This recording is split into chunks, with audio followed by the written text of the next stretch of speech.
"Stop that noise! It's just for attention," Mr. Davenport yelled at his two deaf sons, Leo and Max. The wealthy boss stormed out of the living room, ignoring the frantic hand gestures the little boys were making towards him. They had been doing this for weeks, pointing and signing in a desperate attempt to communicate, but everyone just saw spoiled children acting out. What they didn't know was that the new cleaning lady, Maria, a kind black woman, was watching from the hallway. And unlike the others, she saw more than a tantrum. She saw a signal she instantly recognized from her own family. But before we see how Maria makes them pay, let me know where you're watching from and what time it is. Now, subscribe to the channel and let's get into the full story. "Daddy, please look at me." Emily's hands moved rapidly, her fingers forming words her father couldn't or wouldn't understand. Her twin brother Ethan stood beside her, his blue eyes wide with frustration. Jonathan Blackwell glanced at his watch and sighed. "I don't have time for the dramatic gestures this morning. Just write it down if it's important." He turned away, not seeing the tears forming in his 10-year-old daughter's eyes. The large kitchen of their Greenwich, Connecticut mansion fell silent except for the sound of Jonathan's expensive shoes clicking against the marble floor. He grabbed his briefcase and coffee without looking back at his children.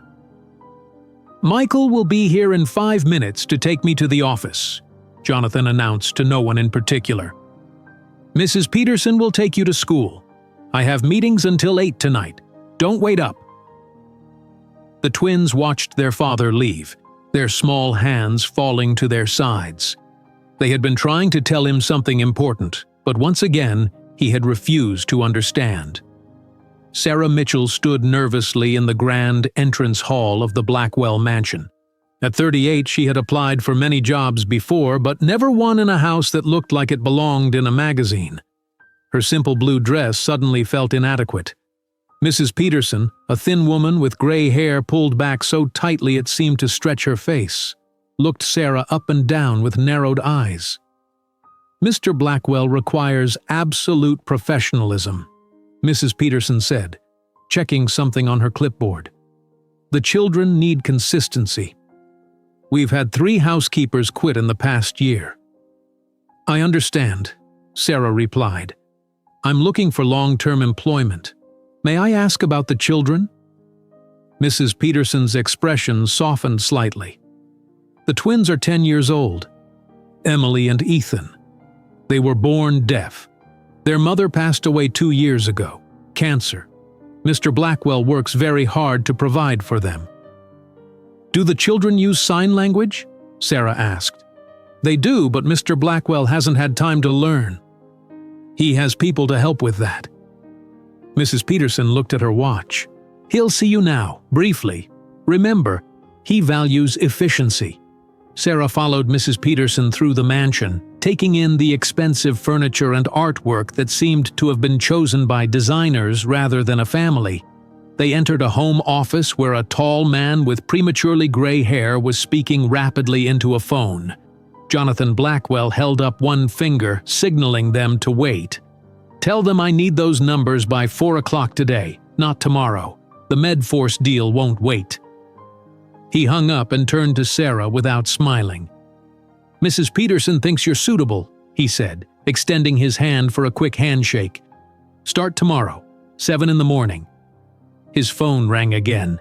He glanced at it and frowned. "I need to take this. Mrs. Peterson will handle the details." Sarah had barely said 2 words, but apparently she had the job. The next morning, Sarah arrived early. Mrs. Peterson showed her around the house, listing her duties in a monotonous voice. The twins returned from school at 3:15. They have a snack at 3:30. Dinner is served at 6 o'clock precisely. Mr. Blackwell sometimes joins them. Your quarters are through here. The small bedroom assigned to Sarah was simple but comfortable. After unpacking her few belongings, Sarah placed a framed photograph on the nightstand, a picture of herself with her sister Rachel, both of them smiling and signing, "I love you." Sarah ran her fingers over the photo. Growing up with a deaf sister had taught her that silence didn't mean absence of communication. She wondered what kind of silence filled this grand house. At 3:20 in the afternoon, Sarah heard the front door open. Two children with sandy brown hair and identical blue eyes, their father's eyes, walked in with their backpacks. A woman Sarah hadn't met yet dropped them off and left immediately. Sarah smiled and approached them. "Hello," she said, then remembered they couldn't hear her. The twins looked at her curiously. Mrs. Peterson appeared suddenly. "Children, this is Miss Mitchell, the new housekeeper. Show her your notepads if you need anything." She turned to Sarah. "They have their snack now. Apple slices and peanut butter. No exceptions." After Mrs. Peterson left, Sarah placed the snack on the kitchen table. The twins sat down and began to eat, watching Sarah with curious eyes. She wanted to sign to them but felt unsure if she should reveal this skill immediately. At 6 o'clock, Jonathan arrived home. The twins' faces lit up and they rushed to him, their hands moving quickly in signs. Jonathan stepped back, looking uncomfortable. "What did I say about writing things down?" he said, his voice tight. "I can't understand when you do that." Emily stomped her foot in frustration and ran to get a notepad. She wrote something and thrust it toward her father. Jonathan read it and frowned. "Victor is my business partner. Of course he comes to the house sometimes. Don't worry about adult matters." Dinner was a silent, uncomfortable affair. Jonathan checked his phone constantly while the twins ate without looking up. Sarah served the food efficiently, observing the family dynamics with growing concern. After dinner, a man in a tailored suit arrived.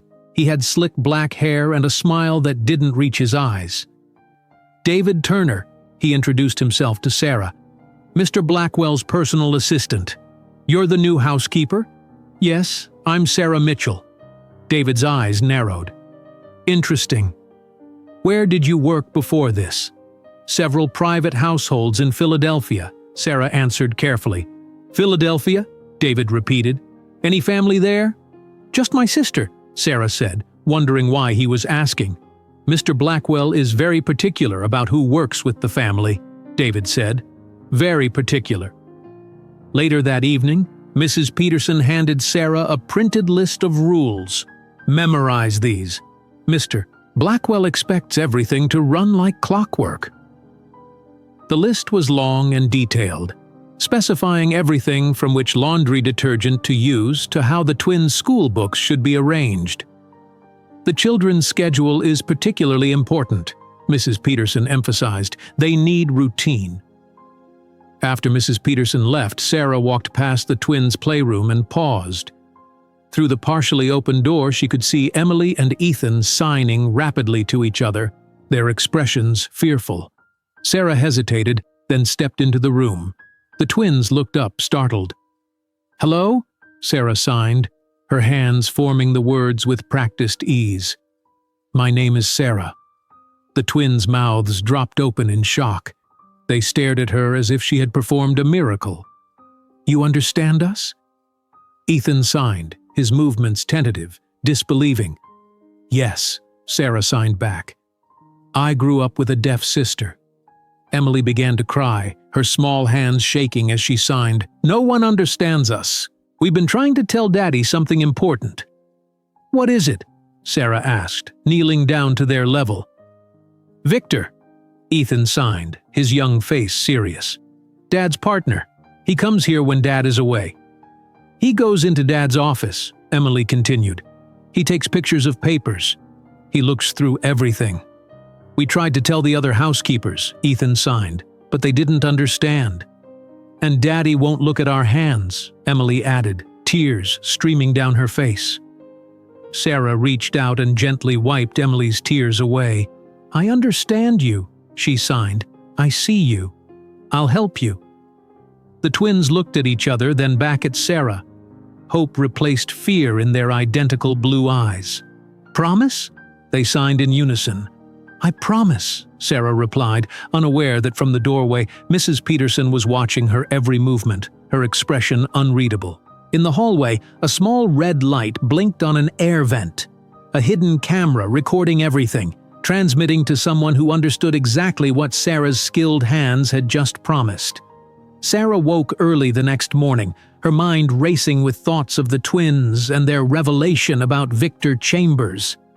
The weight of their trust settled on her shoulders as she dressed for the day ahead. She needed to learn more while being careful not to raise suspicions.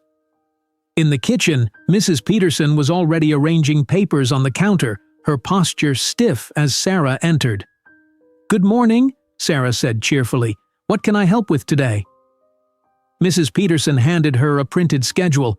"Mr. Blackwell has appointments until 5 o'clock this evening. Then Mr. Chambers will join him for a business dinner here at 7 o'clock. She paused, studying Sarah's face. "You'll assist with serving. Victor Chambers is coming here tonight?" Sarah kept her voice neutral despite her internal alarm. "Yes, they have important business to discuss regarding the Medforce merger." Mrs. Peterson tapped the schedule. "The twins have homework from 3:30 to 5 o'clock, dinner at 6 o'clock for them in the small dining room." Sarah nodded, noting how the schedule would give her time with the twins after school. Perfect for building trust and learning more about Victor's suspicious activities. When the school bus dropped off Emily and Ethan that afternoon, Sarah was waiting with a smile. She signed "Hello" as they approached, earning shy smiles in return. "Would you like help with your homework?" She signed, leading them to the study room. Emily nodded eagerly while Ethan seemed more reserved, watching Sarah with cautious eyes. As they settled with their books, Sarah signed, "What subjects do you have today?" "Math and science." Ethan signed back, his movements precise and controlled. "I hate math," Emily added, with dramatic hand gestures that made Sarah smile. For 20 minutes they worked on multiplication problems. Sarah was patient, explaining concepts clearly in sign language. Gradually, Ethan's guarded expression softened. "Did you really grow up with a deaf sister?" He signed during a break. "Yes," Sarah replied. "Her name is Rachel. She taught me to sign when I was very young." "Our mom taught us," Emily signed, her face brightening at the memory. "She taught everyone in the house." Sarah nodded encouragingly. "Your mom sounds wonderful." "She was," Ethan signed, his small hands hesitating before continuing. "Dad used to sign too, before." "Before she died," Emily clarified, her expression darkening. "Now he pretends not to understand." Sarah felt her heart ache for these children. "Sometimes people act differently when they're sad," she signed carefully. While Emily worked on a problem, Sarah gently asked Ethan, "Can you tell me more about what you've seen Victor doing?" Ethan glanced at his sister before signing, "He comes when Dad travels, always goes to the office." His hands moved more rapidly, showing his agitation. "Once he made a phone call. He thought we couldn't understand, but we can read lips a little." "What did he say?" Sarah asked. "Something about taking everything and he'll never know until it's too late." Emily jumped in, her signing emphatic. "We tried to tell Dad, but he won't look at our hands," Ethan added with frustration. Sarah nodded seriously. "I believe you both, but we need to be careful. Victor might be dangerous. Will you help us?" Emily signed, hope filling her blue eyes. "Yes," Sarah signed, "but we must be smart about it. Watch and remember everything, but don't let anyone know you're watching."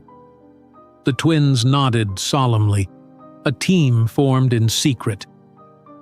At 7 o'clock precisely, Victor Chambers arrived for dinner. Sarah observed him from the kitchen as Mrs. Peterson welcomed him. He was tall with perfectly styled dark hair and an expensive suit. His smile seemed practiced, not reaching his eyes. "Jonathan, good to see you," Victor called as Jonathan descended the stairs. "Big week ahead with Medforce." Sarah moved quietly, arranging wine glasses on a silver tray. She kept her expression neutral while listening intently. In the dining room, she served the first course while the men discussed business.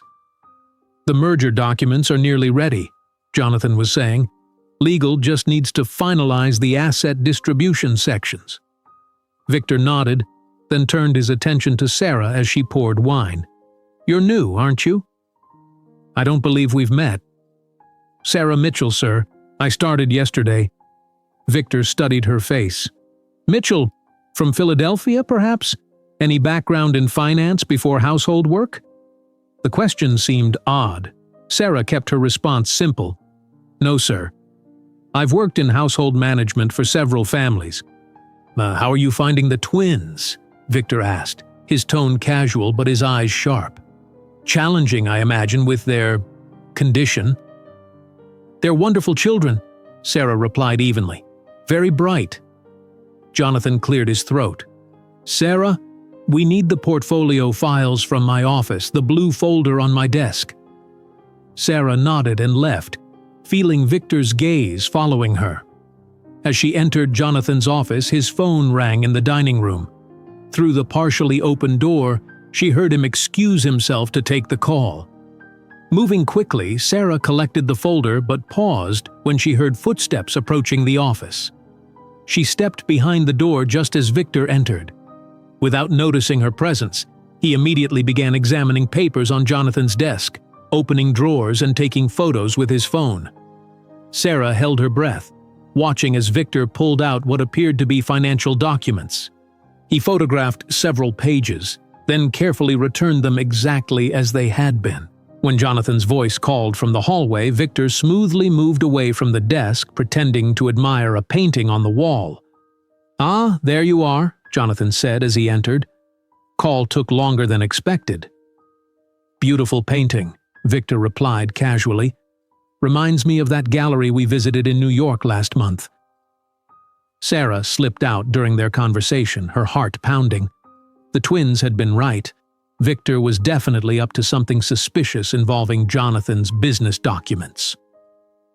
Later that night, after both men had retired to Jonathan's study for drinks, Sarah decided to investigate further. She waited until Mrs. Peterson had gone to her quarters before quietly making her way to Jonathan's office. The room was dark except for moonlight streaming through the windows.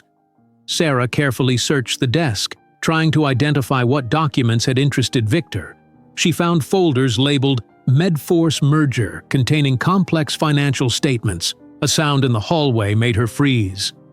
The door opened, revealing David Turner's silhouette. "What are you doing in here?" he asked, his voice low but sharp.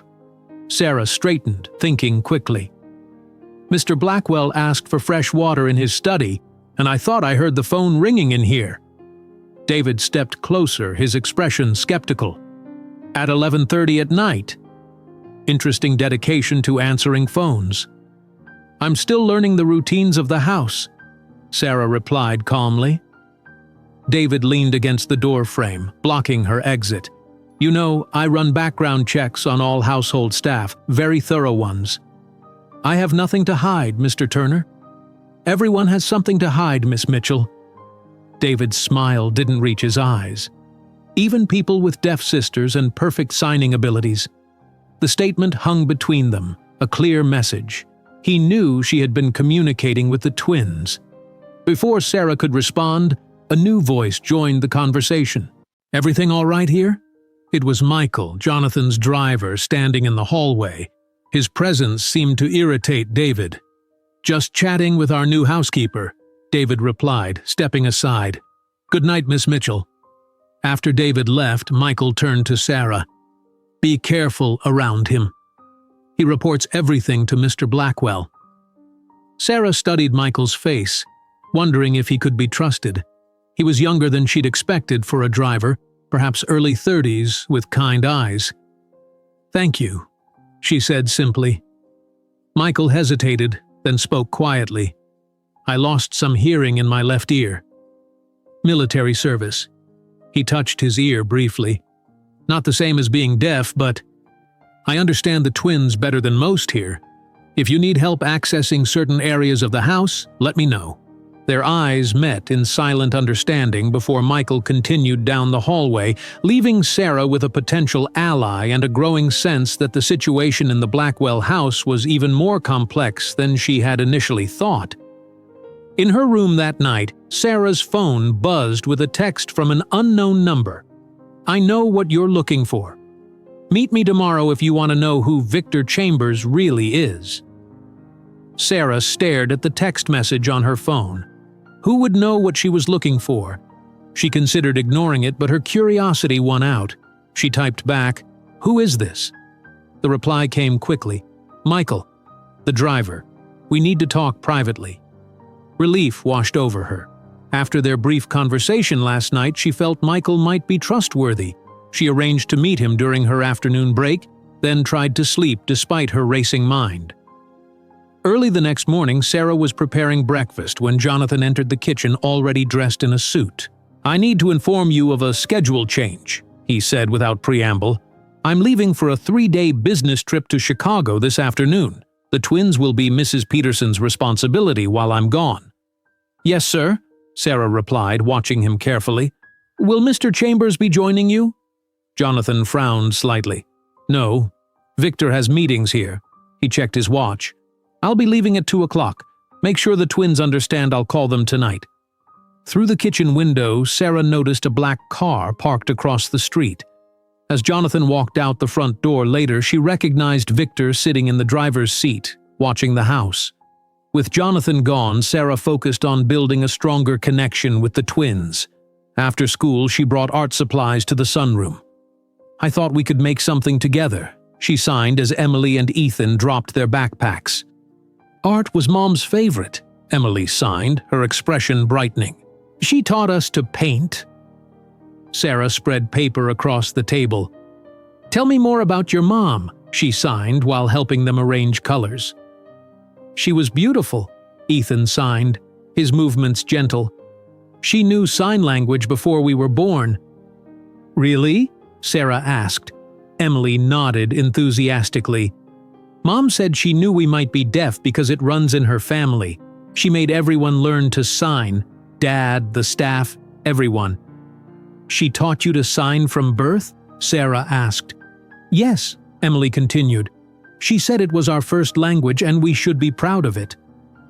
As they painted together, Sarah shared stories about growing up with her sister Rachel. The twins listened intently, asking questions about how Sarah learned to sign and what it was like having a deaf sister. "Rachel taught me that different doesn't mean less," Sarah signed. "She sees the world in ways I never could." "That's what Mom said too," Ethan signed, his blue eyes brightening. "She said we notice things others miss."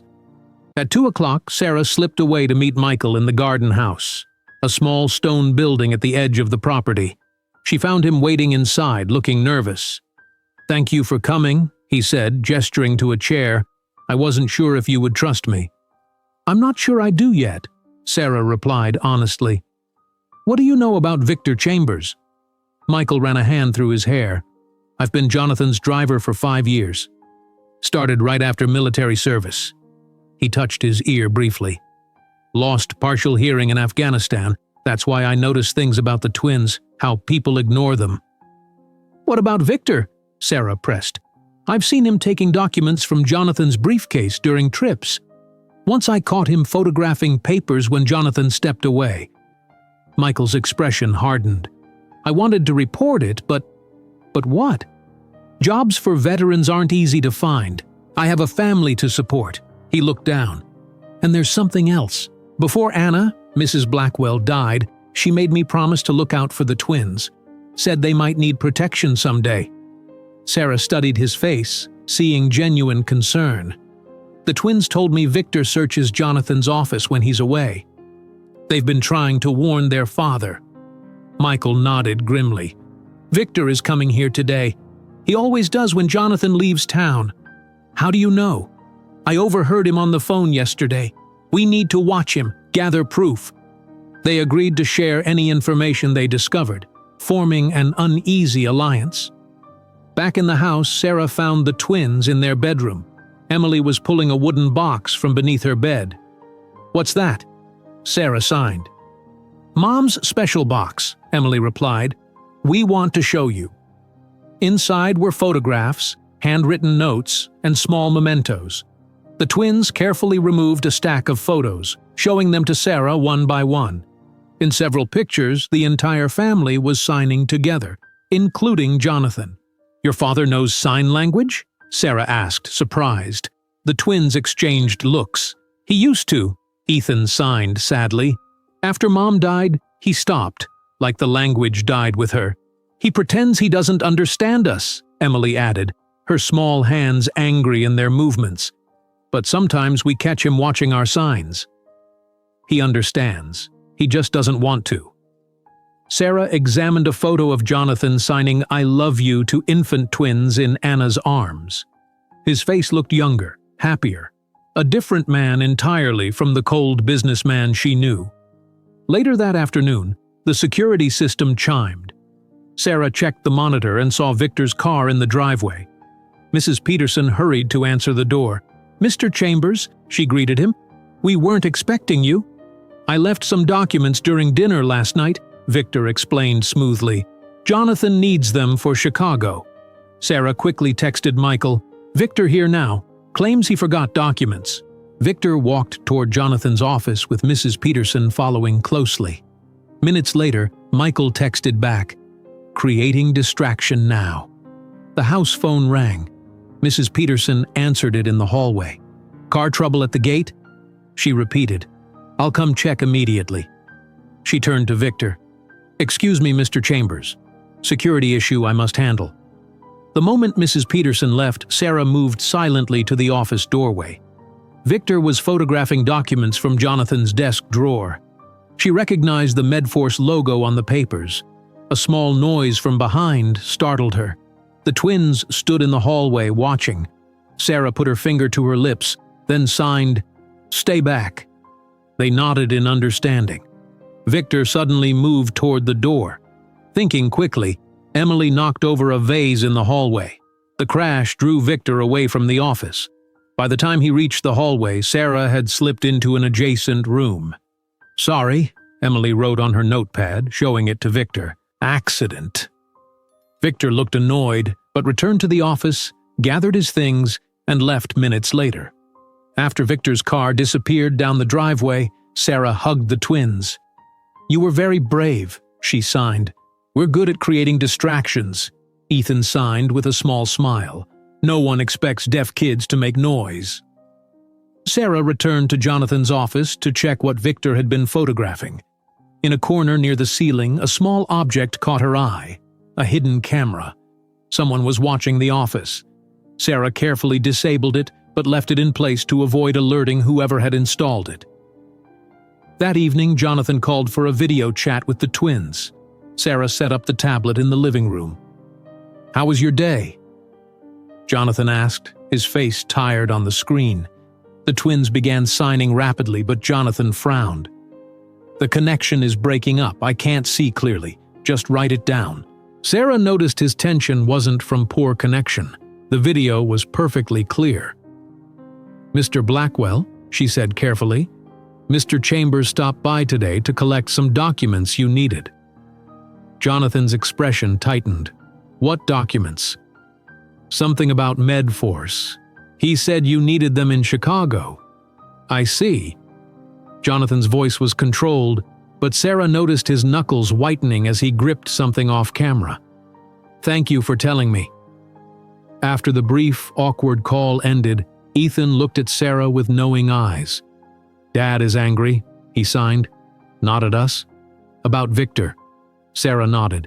"Let's make a list of every time Victor has visited when your father was away. Write down dates, times, and exactly what he did." The twins worked together, creating a detailed timeline going back months. A pattern emerged. Victor's visits always coincided with developments in the Medforce merger. "He comes most when Dad travels," Emily signed, pointing to clusters of dates. "And look, next time will probably be tomorrow. That's his pattern." Sarah studied their timeline, impressed by their observation skills. "Tomorrow?" she asked. "Yes," Ethan confirmed. "And he always brings a man who waits in the car. We call him the Shadow." Emily's hands moved hesitantly. "The Shadow has a gun. We saw it under his jacket once. That's when we really got scared." Sarah stared at the twins, their revelation about the armed man, the Shadow, sending a chill through her body. If Victor brought someone with a weapon, this situation was even more dangerous than she'd imagined. "We need to make sure you're both safe tomorrow," Sarah signed, her face serious. "And I need to see what Victor does when he comes." Early the next morning, Sarah checked Jonathan's calendar on the kitchen tablet. She noticed an entry for 10 o'clock. "Twins. Dental checkup." This could be perfect timing. When Mrs. Peterson entered the kitchen, Sarah smiled brightly. "I see the twins have a dentist appointment today. Should I take them, or will you?" Mrs. Peterson looked surprised at Sarah's helpfulness. "I always take them to medical appointments. It's on my schedule." "Perfect," Sarah replied. "While you're gone, I can deep clean Mr. Blackwell's office. It's on the weekly cleaning rotation for today." Mrs. Peterson hesitated, then nodded. "Very well. We'll leave at 9:30 and return around noon. Dr. Roberts is always running behind schedule." Sarah texted Michael after breakfast. "Victor likely coming today. Need you to watch for him while I check the office. Twins will be at dentist with Peterson." His reply came quickly. "I'll park where I can see the gate. We'll alert you." After Mrs. Peterson left with the twins, Sarah moved quickly to Jonathan's office. Using the cleaning cart as cover, she began a systematic search. The desk drawers contained typical business documents, nothing obviously suspicious. Sarah ran her hands along the underside of the desk, checking for hidden compartments. Finding nothing, she turned her attention to the walls. Behind an expensive painting of the New York skyline, Sarah discovered what she was looking for: a wall safe, expertly concealed. Without the combination, she couldn't open it, but she took photos with her phone. Her examination was interrupted by a text from Michael. "Victor just arrived.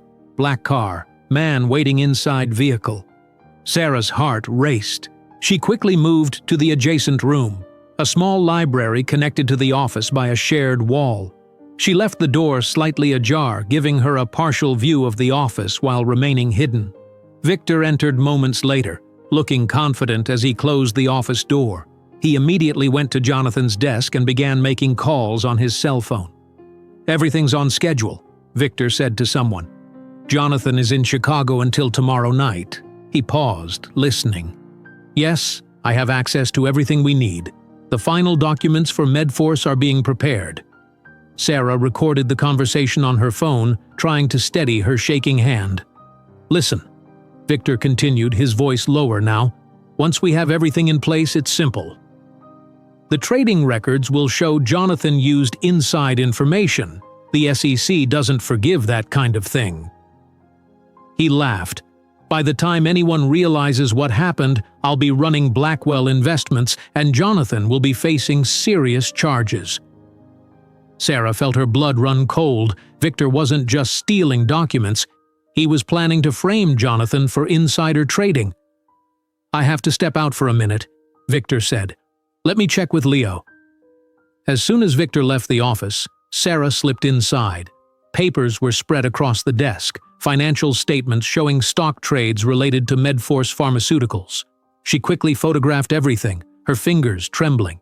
Footsteps in the hallway sent her diving into the large closet just as the office door reopened. Through the slats in the closet door, she could see Victor returning with another man, presumably the Shadow, whose real name was apparently Leo. "The setup is perfect," Victor was saying. "These trading records show Jonathan bought MedForce shares right before the merger announcement. The timeline matches perfectly with his access to confidential information." "And you're sure it can't be traced back to you?" Leo asked. His voice was deep, his expression hard. "Impossible. I've created a perfect paper trail." Victor shuffled through more documents. "Once Jonathan is facing prison time, I'll be named interim CEO. The board trusts me." "What about the kids?" Leo asked. Sarah held her breath, pressing closer to the closet door. "The trust funds are substantial," Victor replied with a cold smile. "As Jonathan's business partner, I could make a case for guardianship while he's unavailable. Their money becomes accessible for necessary expenses related to their care." "Smart," Leo nodded approvingly. "How much longer do we wait?" 2 days. After the Medforce paperwork is signed but before the public announcement. That's when we deliver the evidence to the SEC. They left shortly after, taking nothing with them but leaving Sarah with the sickening knowledge of their full plan. This wasn't just corporate espionage. They intended to steal Jonathan's company and potentially gain control over the twins and their trust funds. Once she was sure they were gone, Sarah emerged from the closet, her legs weak. A tiny reflection from the bookshelf caught her eye. Examining it closely, she discovered another hidden camera, different from the one she'd found earlier. Looking around more carefully, she spotted 2 more surveillance devices, one near the air vent and another disguised as a power outlet. The house wasn't just being watched. It was under comprehensive surveillance. When Mrs. Peterson returned with the twins, Sarah noticed David Turner's car in the driveway. Through the window, she watched him speaking urgently with Mrs. Peterson while the twins waited in the car. "What's he doing here?" Sarah wondered aloud. That afternoon, Sarah kept the twins busy with a board game, watching them closely for any signs of distress from their dental appointment. They seemed fine, though Emily kept looking nervously toward the door. After dinner, when Mrs. Peterson was busy in the kitchen, Emily tugged on Sarah's sleeve and signaled for her to follow. In Emily's room, the little girl pulled a notebook from beneath her mattress. "We want to show you something," she signed, gesturing for her brother to join them. Ethan locked the door before Emily opened the notebook. Inside were pages of childish but meticulous notes, dates, times, and detailed observations about Victor's visits to the house. "We've been watching him for months," Ethan signed proudly. The notebook contained information about which rooms Victor visited, how long he stayed, what he touched, and who he called. The twins had even drawn diagrams of where he placed listening devices. "You made all these notes?" Sarah asked, amazed by their detailed observations. "Mom always said to write down important things," Emily signed, "so we did." "Victor started coming more after Mom died," Ethan added. "First just for business, but then he started looking through Dad's things when no one was watching." "You're very brave," Sarah signed, carefully examining their notes. The pattern was clear. Victor's activities had escalated over the past 6 months, coinciding with the Medforce merger negotiations. Later that night, Sarah received a call from Michael. "Sarah, be careful," he warned, his voice low. "Someone's been asking questions about you around town." A man was at the security company that services the mansion, asking about your background checks. "Did you see who it was?" Sarah asked, her stomach tightening. "No, but the timing can't be coincidence. Watch your back." After hanging up, Sarah noticed something odd about her room. The items on her dresser were slightly rearranged from how she'd left them. Opening her drawer, she found her clothes had been moved, the edges no longer aligned how she had folded them. Someone had searched her room while she was out. Sarah checked her phone, finding a new text message from an unknown number. Opening it, she gasped. The message contained a photo of her sister Rachel leaving her apartment building in Philadelphia.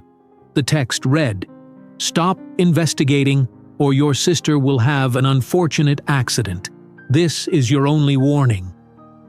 Sarah's hands shook as she stared at the photo. They knew about Rachel. They knew how to find her. The danger was no longer just theoretical. It had become intensely personal. As she tried to think what to do next, headlights swept across her window. The home security system chimed softly with an alert. "Front door unlocked."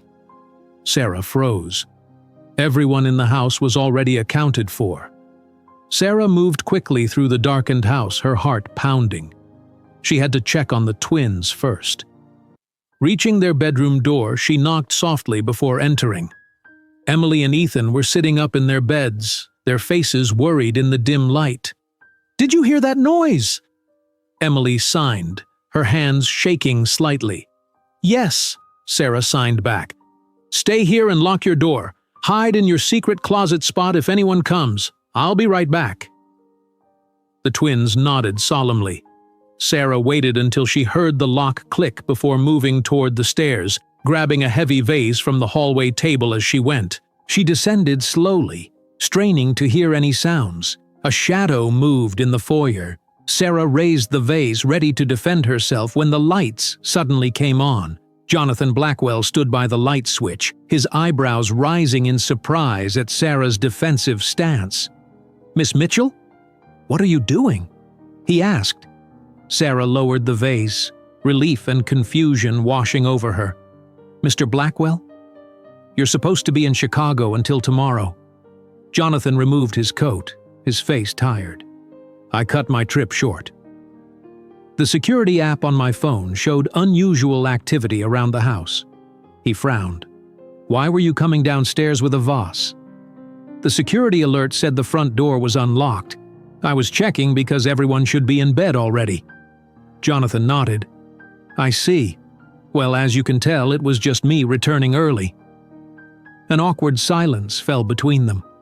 Sarah debated whether to tell Jonathan what she'd discovered. Before she could decide, his phone rang. "Victor," Jonathan said into the phone, his voice neutral. "Yes, I'm back in Connecticut." He paused. "An emergency meeting now? It's nearly midnight." Another pause. "Fine. I'll meet you at the office in 20 minutes. He hung up and sighed, rubbing his temples. "Mr. Blackwell," Sarah said, making a split-second decision. "There's something you should know." "Can it wait until morning? I have this urgent—" "It's about Victor," Sarah interrupted. "And the twins have been trying to tell you about him for months." Jonathan froze. "What about Victor?" "He's been coming to the house when you're away, searching your office, taking photos of documents." Sarah took a deep breath. "And I understand sign language. I've been able to communicate with the twins. They've been trying to warn you." Jonathan stared at her, genuine shock crossing his face. "You know sign language? The twins told you this?" "Yes. I grew up with a deaf sister. The twins have been keeping detailed records of Victor's visits. They've seen him going through your files, photographing documents related to Medforce." Jonathan's expression shifted from surprise to something unreadable. He opened his mouth to respond when headlights swept across the windows. A car had pulled into the driveway. "That's David Turner," Jonathan said, moving to the window. "He's bringing some urgent documents." Sarah noticed something odd in Jonathan's tone, a forced casualness that hadn't been there before. David entered moments later, carrying a portfolio. "Jonathan, we need to go over these before your meeting." His eyes narrowed when he saw Sarah. "Miss Mitchell, you're up late." "Sarah was just helping with some household matters," Jonathan said smoothly. "We'll talk more tomorrow," he added to Sarah, a clear dismissal. As David and Jonathan walked toward the study, Sarah caught a quick exchange of looks between them, something that seemed practiced, coded. After they left, Sarah went upstairs to check on the twins. "It's safe," she signed, opening their door. "Your father came home early." "Dad's home?" Ethan signed, eyes wide. "Yes, and I told him a little about what you've shared with me about Victor." The twins exchanged worried glances. "What's wrong?" Sarah asked. "We don't think Dad should know everything yet," Emily signed rapidly. "We've seen him arguing with Victor. They fight, and then pretend everything is fine. Dad acts differently around Victor," Ethan added, "like he's playing a part." Sarah considered this. "Your father just left for an emergency meeting with Victor at his office. David Turner brought documents." Emily's hands moved urgently. "Dad and David talk secretly sometimes. We've seen them." "Do you think they're working together with Victor?" Sarah asked. "No," Ethan signed firmly. "But Dad is hiding something too." Sarah made a decision. "I'm going to follow your father to his office. I need to see what's happening. Will you be okay with Mrs. Peterson for a while?" The twins nodded and Sarah texted Michael, "Need your help. Can you drive me to Jonathan's office right now? Emergency." 20 minutes later, Sarah and Michael sat in his car across from the Blackwell Investments building. Through the glass windows of the conference room, they could see Jonathan, David, and Victor engaged in what appeared to be an intense discussion. "Look at their body language," Michael said. Jonathan and Victor are facing off. David looks like he's mediating." Sarah watched carefully. Victor gesticulated forcefully while Jonathan remained calm, almost too controlled. When Victor stepped out of the room briefly, the strangest thing happened. Jonathan and David's demeanors completely changed. They moved quickly, checking documents together with focused efficiency. "They're putting on an act for Victor," Sarah whispered. "But why?" When Victor returned, Jonathan and David immediately resumed their previous postures. "Let's follow Victor when he leaves," Sarah suggested. "I need to understand what he's planning." They didn't have to wait long. Victor exited the building 15 minutes later, got into his car, and drove to a hotel on the edge of town. There, he met a man in the parking lot, the same man Sarah had seen in Jonathan's office earlier that day. Leo Graves, the Shadow. Michael parked at a distance and they watched the two men enter the hotel bar.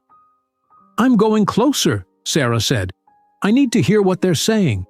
"Too dangerous," Michael warned, but Sarah was already out of the car.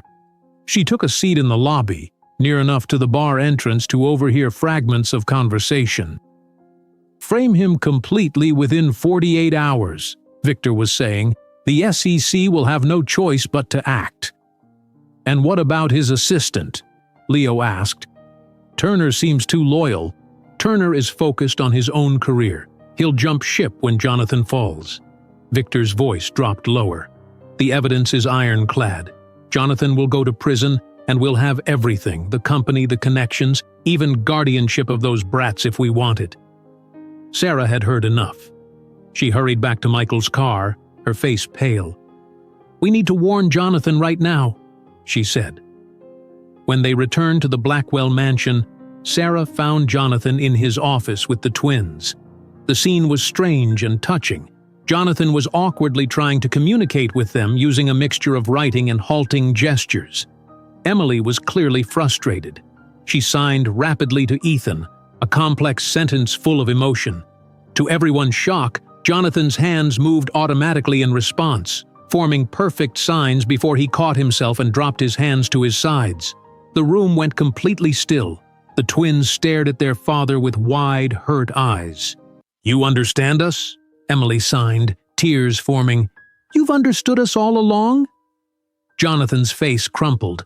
For the first time since Sarah had met him, the cool, controlled businessman disappeared, revealing a grieving husband and father. "I'm so sorry," he signed, his hands remembering the movements with practiced ease. "I couldn't. After your mother, it hurt too much." "You know sign language," Sarah said aloud, stunned by the revelation. Jonathan nodded, not taking his eyes off his children. "Anna taught me when we first learned the twins might be deaf. We practiced every day." His voice broke. "After she died, signing reminded me too much of her. I couldn't bear it." Emily rushed forward, wrapping her small arms around her father's waist. Ethan followed more slowly, his expression a mixture of anger and relief. Jonathan held them tightly, years of emotional distance crumbling in an instant. "I never stopped loving you," he signed to them. "I thought staying away would protect you." Sarah watched, feeling like an intruder on this family moment. She moved toward the door, but Jonathan looked up. "Sarah, wait. We need to talk. All of us." His face became serious again. "I've been investigating Victor for months. I suspected he was falsifying records, trying to frame me for insider trading with the Medforce merger. But I've lacked one crucial piece of evidence, proof that he physically accessed and stole documents from my home office." "The twins have that proof," Sarah said. "They've been documenting everything." "And now you've seen him in action too," Jonathan added. "But we need to be careful. Victor is dangerous more than you realize. He's not just after my company. He wants everything, including potential guardianship of the twins if I'm sent to prison." "Why didn't you tell me?" Ethan signed, his young face serious beyond his years. "To protect you," Jonathan replied, his signing fluid now that the barrier had broken. "If Victor knew how much I cared, how much you knew, you could become targets." Sarah thought about the threatening message she had received with the photo of her sister. She understood Jonathan's fear all too well. "What do we do now?" she asked. "We finish what I started," Jonathan said firmly. "We gather the final evidence we need and stop Victor before he can destroy everything." The power suddenly cut throughout the house, plunging them into darkness. Security alerts chimed on Jonathan's phone. Perimeter breach detected, multiple entry points. "Everyone stay calm," Jonathan said, his voice steady in the darkness. He pulled out his phone, using its light to guide their way. "Follow me, quickly." He led Sarah and the twins across his office to a bookcase against the far wall. With practiced movements, Jonathan pressed a hidden panel, causing the entire bookcase to slide sideways. Behind it was a steel door with a keypad. "A panic room?" Sarah asked in surprise. Jonathan nodded, entering a code. "After Anna died, I became paranoid about the twins' safety. This was one of many precautions."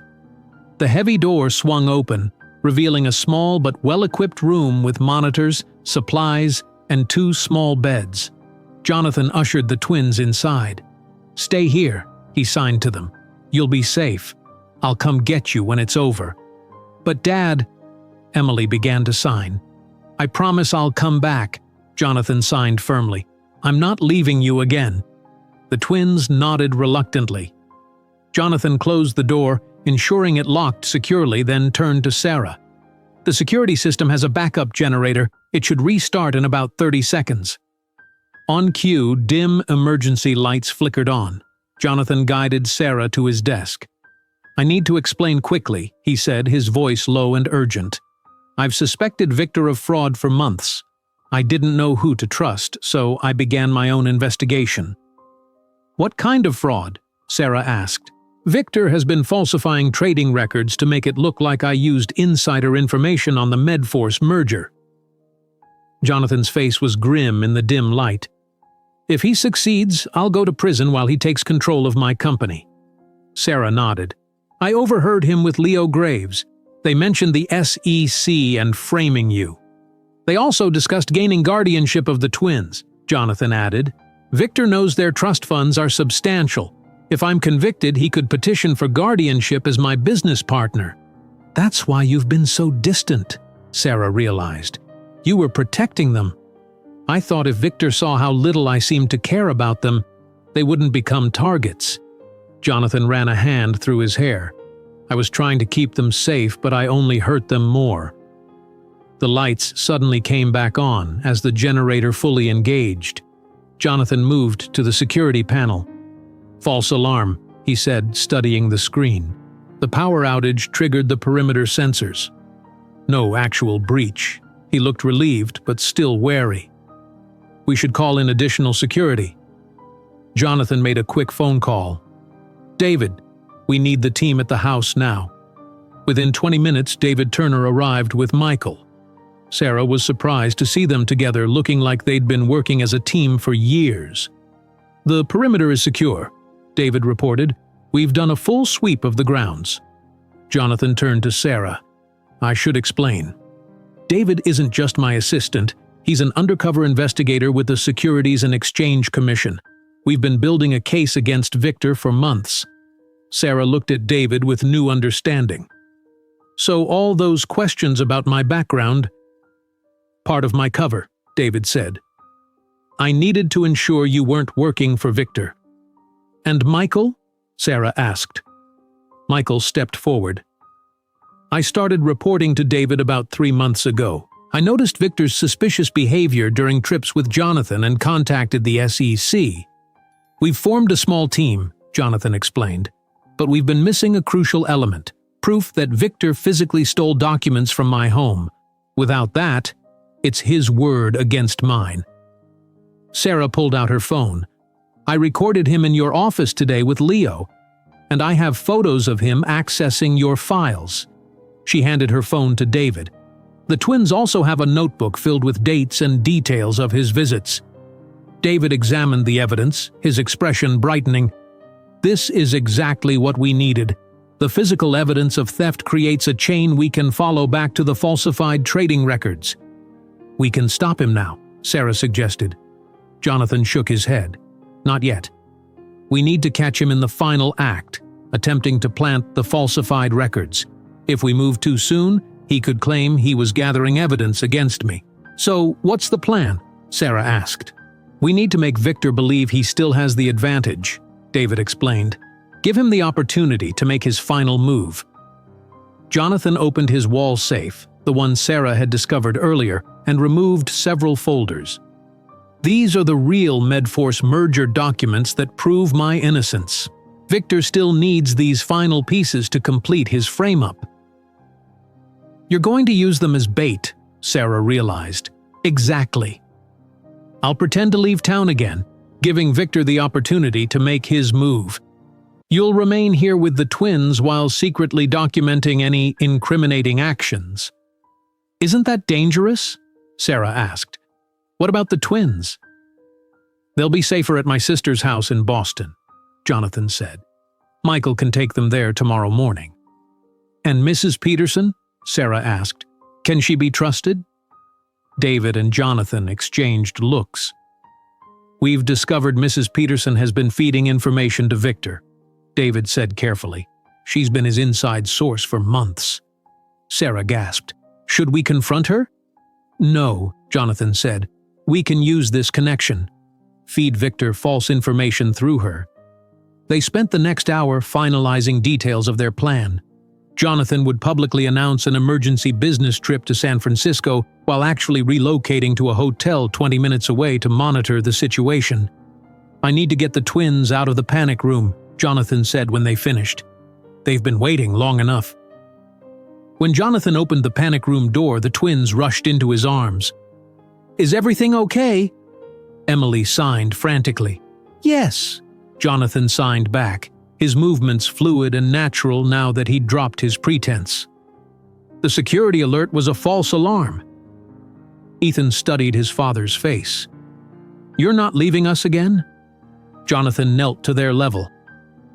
I need to explain something important, he signed, his expression serious.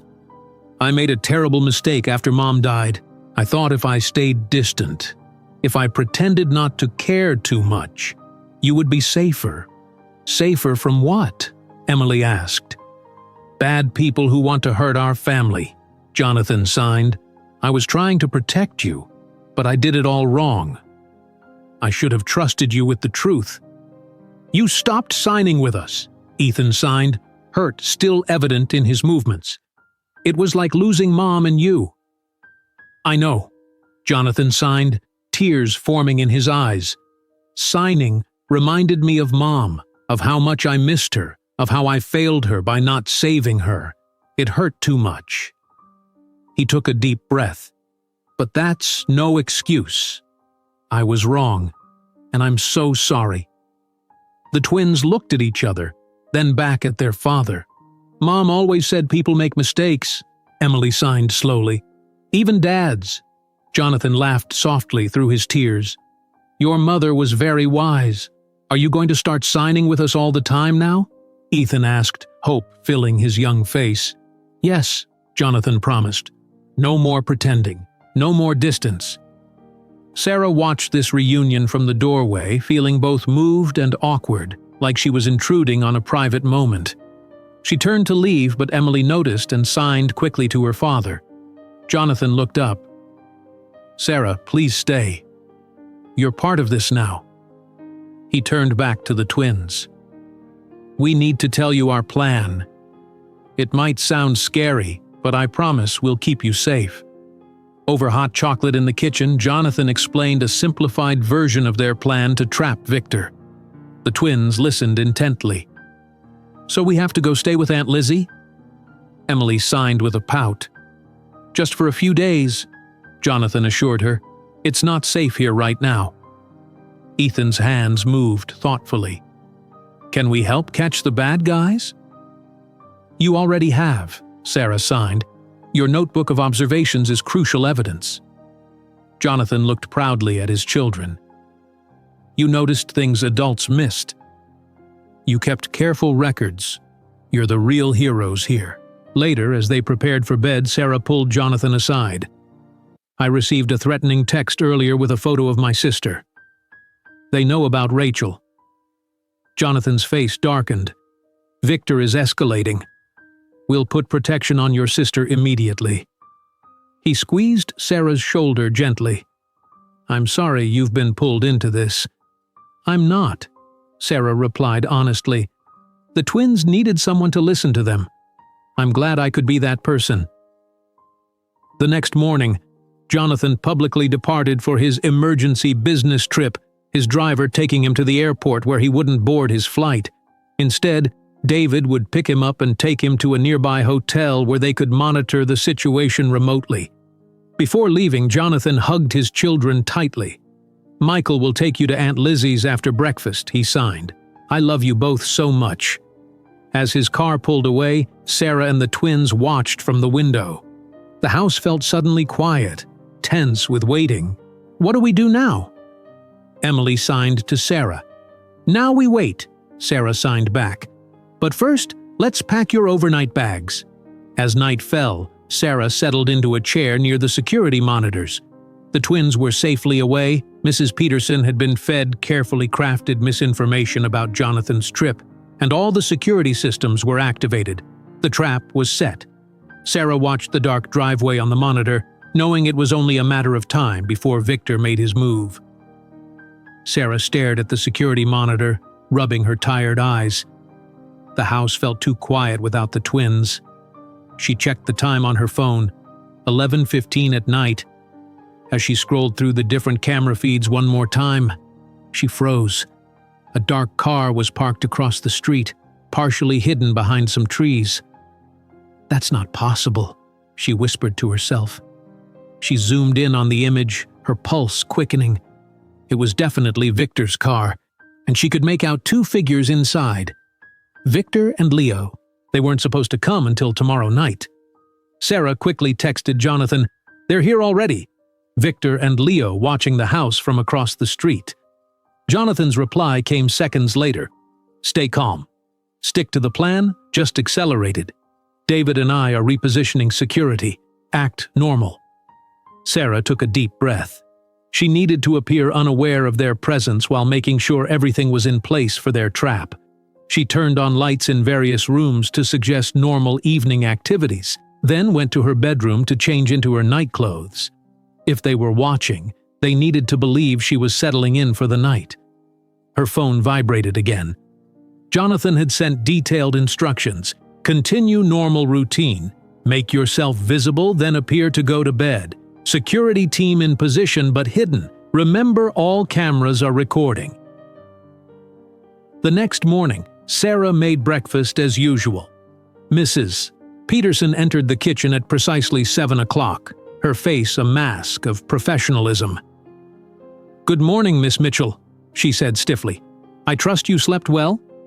"Yes, thank you," Sarah replied pleasantly. "It's so quiet without the twins." Mrs. Peterson nodded. "Mr. Blackwell called. His meetings in San Francisco will run through tomorrow evening." She checked her clipboard. "I'll be going into town for groceries this afternoon. Is there anything specific you need?" "No, nothing special," Sarah said, watching Mrs. Peterson carefully. She noticed the older woman checking her phone repeatedly, her fingers tapping nervously against her clipboard. After Mrs. Peterson left the kitchen, Sarah pretended to dust the living room while keeping an eye on her. Through the reflection in a mirror, she observed Mrs. Peterson making a phone call in the hallway, her voice too low to hear. Sarah moved closer, pretending to arrange flowers. "Yes, I'm certain," Mrs. Peterson was saying. "Blackwell won't return until tomorrow night. The children are with his sister." She paused, listening. "The housekeeper suspects nothing. She's cleaning today." When Mrs. Peterson hung up, Sarah quickly moved back to the living room. She texted Michael. "Mrs. P just confirmed the schedule to someone." Likely Victor. Later, when Mrs. Peterson announced she was leaving for groceries, Sarah nodded pleasantly, keeping her face neutral despite knowing this was likely part of Victor's plan, getting Mrs. Peterson out of the house temporarily. Once alone, Sarah contacted Jonathan. Mrs. Peterson left for groceries. I think they're planning to make their move soon." "Good," Jonathan replied. "We've repositioned our people. David is on his way disguised as a delivery person. He'll drop off final equipment." 10 minutes later, the doorbell rang. A delivery man in a brown uniform stood there with a package. "Delivery for Blackwell," David said, his voice different, his appearance transformed by a cap and fake beard. He handed her the package, whispering, "Additional cameras and tracking devices." Instructions inside. Sarah thanked him loudly for the benefit of anyone watching, then closed the door. Inside the package were tiny, sophisticated cameras and tracking devices, along with a note with Jonathan's handwriting. "Place these in the documents in the safe. All surveillance systems operational. We'll track everything Victor touches." Sarah worked quickly, going to Jonathan's office and opening the safe using the combination he had provided. She carefully placed the tiny trackers inside specific documents related to the Medforce merger, then rearranged everything exactly as Jonathan had instructed. As she finished, her phone buzzed with a text from Michael. "Victor's car moving closer to property. Expect entry within the hour." Sarah's heart raced, but she forced herself to remain calm. She had practiced this moment in her mind many times. She moved to the kitchen, pretending to prepare dinner while actually positioning herself to watch the security feed on a tablet hidden behind a cookbook. The minutes ticked by slowly. At exactly 5:30, the doorbell rang. It was David again, this time in a different disguise. "Final flower delivery for Mrs. Blackwell," he announced loudly, handing Sarah an elaborate bouquet. Inside the flowers was a small earpiece. "All systems are go," David whispered. "Jonathan is watching remotely. Put this in your ear when you're alone." After David left, Sarah put the earpiece in. Jonathan's voice came through clearly. "Sarah, can you hear me? Victor is approaching the service entrance. Mrs. Peterson gave him the security code. Leo is staying in the car for now." "I hear you," Sarah whispered. "I'm ready. Remember, let him think no one knows he's there. We need clear evidence of him stealing the documents." Sarah positioned herself in the kitchen, pretending to chop vegetables for dinner. Through the security feed on her tablet, she watched as Victor approached the service entrance at the back of the house. He entered a code, and the door unlocked. "He's inside," Jonathan's voice confirmed in her ear. Sarah heard footsteps in the hallway, then Mrs. Peterson's voice greeting Victor. "Mr. Chambers, everything is prepared as you requested. Miss Mitchell is out grocery shopping. You have about 45 minutes." "Perfect," Victor replied. "Stay by the front door and text me if she returns early." Sarah moved silently to her predetermined observation point, a small alcove near Jonathan's office with a partial view inside.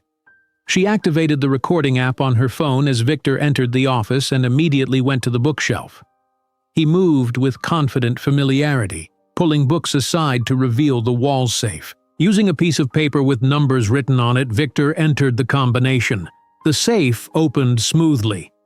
"He's using the combination Mrs. Peterson gave him," Jonathan whispered in her ear. "Every movement is being recorded from multiple angles." Victor pulled out folders labeled Medforce Merger, Confidential, and spread the documents across the desk. He took photographs of each page with his phone, smiling to himself. "This is perfect," he muttered. "With these final documents, the SEC will have everything they need to charge Jonathan with insider trading." Sarah held her breath as Victor collected more documents from the safe. Each one contained the tiny trackers she had planted earlier. "Got him!" Jonathan whispered triumphantly in her ear. "He's taking the bait." "Now we just need—" Jonathan's voice suddenly cut off. The earpiece went dead. At the same moment, Sarah's tablet screen showing the security feed went black. Sarah felt a surge of panic. What had happened to the system? She tried to text Jonathan, but her phone showed no signal. Something or someone had jammed all communications. From her hiding place, Sarah heard a sound that made her blood run cold. The distinctive click of the service entrance door opening again. Heavy footsteps moved through the hallway, different from Victor's lighter stride. Leo Graves had entered the house, and he wasn't on any of the surveillance feeds. The carefully planned trap was suddenly compromised. Sarah weighed her options quickly. She needed to warn Mrs. Peterson, regardless of her betrayal. No one deserved to face Leo Graves unprepared. Moving silently through the back corridors of the mansion, Sarah headed toward the kitchen where Mrs. Peterson should be waiting. The kitchen was empty, but Sarah noticed a chair overturned and Mrs. Peterson's phone on the floor. Signs of a struggle. Sarah heard Leo's footsteps, methodically moving through the house, checking rooms one by one. He was searching for something, or someone. With the security system down and communications jammed, she was on her own.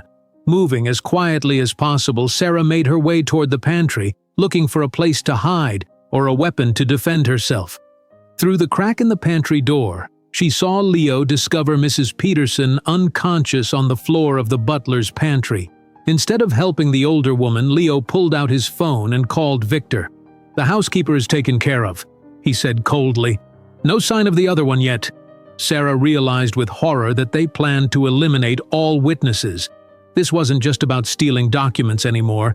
It was about removing anyone who could testify against them. As Leo continued his search, Sarah grabbed a metal ladle and banged it against a pot, then quickly moved to a different location. The noise drew Leo away from her actual position, buying her precious time. She needed to reach Mrs. Peterson and find a way to restore communications with Jonathan. But first, she had to avoid being caught by Leo, who was now systematically searching every room in the house. In the dining room, Sarah caught a glimpse of Victor in Jonathan's office. He had finished photographing documents and was now downloading files from Jonathan's computer, his face triumphant. Sarah circled back to the butler's pantry where Mrs. Peterson lay. The older woman was beginning to regain consciousness, her eyelids fluttering. "Mrs. Peterson," Sarah whispered, helping her sit up. "Can you move? We need to hide." Mrs. Peterson's eyes focused slowly. "Sarah? He hit me." She touched a bruise forming on her temple. "I activated the silent alarm before he knocked me out." "The security system is down," Sarah told her, "and all communications are jammed." "The secondary system," Mrs. Peterson whispered. "It runs on a separate circuit. Jonathan installed it after Anna died. It sends an alert directly to police." Hope flared in Sarah's chest. If the secondary system was still working, help might already be on the way. Sarah helped Mrs. Peterson to her feet, and they moved silently toward a narrow service passageway as Leo's footsteps approached again. They pressed themselves against the wall, barely breathing as he passed by. Outside, Jonathan and David would have realized something was wrong when all communications suddenly failed. But without eyes inside the house, they couldn't know exactly what was happening. Sarah made a decision. They needed to reach the panic room, the most secure place in the house. But to get there, they would have to cross the main hallway and reach Jonathan's office without being seen by either Victor or Leo. Using the sign language skills that had brought her into this situation in the first place, Sarah began silently communicating with Mrs. Peterson, showing her basic hand signals for wait, move, and stop. Even in the darkness, these simple signs could guide them. Mrs. Peterson caught on quickly, following Sarah's lead as they made their way through the back corridors of the mansion toward Jonathan's office. They were just approaching the office when a floorboard creaked beneath Mrs. Peterson's foot. Leo's head snapped in their direction. "There!" he shouted. "Victor, they're here! Run!" Sarah grabbed Mrs. Peterson's arm, pulling her toward Jonathan's office as Leo charged toward them. They needed to reach the panic room controls. Victor emerged from the office, blocking their path. "Well, well. Not out grocery shopping after all, Miss Mitchell?" Sarah pushed Mrs. Peterson behind her, backing away slowly. Leo approached from the other side, trapping them in the hallway. "I'm disappointed, Mrs. Peterson," Victor said, his voice cold. "You were supposed to ensure the house was empty." Mrs. Peterson straightened her shoulders. "I served this family for 15 years. Anna would be ashamed of what you're doing." Victor laughed. "Anna's dead, and soon Jonathan will be ruined." He turned to Leo. "Check them for phones." Leo roughly patted down Mrs. Peterson, finding nothing. When he reached for Sarah, she stepped back. "Looking for this?" Sarah held up her phone. "I've been recording everything. The police are already on their way." "Give me that!" Leo growled, lunging for her. Mrs. Peterson suddenly clutched her chest, gasping dramatically and collapsing to the floor. "My heart!" she cried out. The distraction worked. As Leo and Victor both glanced at Mrs. Peterson, Sarah darted past them into Jonathan's office, slamming the door behind her. She rushed toward the bookcase that concealed the panic room. Outside, she heard Leo curse. "She's bluffing! Get up!" Followed by Mrs. Peterson's continued cries of pain, Sarah reached the bookcase, frantically searching for the hidden panel Jonathan had pressed earlier. Her fingers found a small indentation, and she pushed hard. The bookcase slid sideways with a soft hiss. The office door burst open as Victor and Leo stormed in. Sarah stood before the exposed panic room door, her hand hovering over the keypad. "Step away from there," Victor ordered. He held Mrs. Peterson by the arm. Her heart attack performance had ended. In the distance, faint sirens became audible. Victor's face hardened as he heard the sound. "Police won't help you.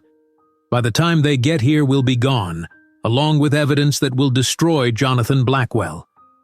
He pulled a flash drive from his pocket. "Everything I need is right here."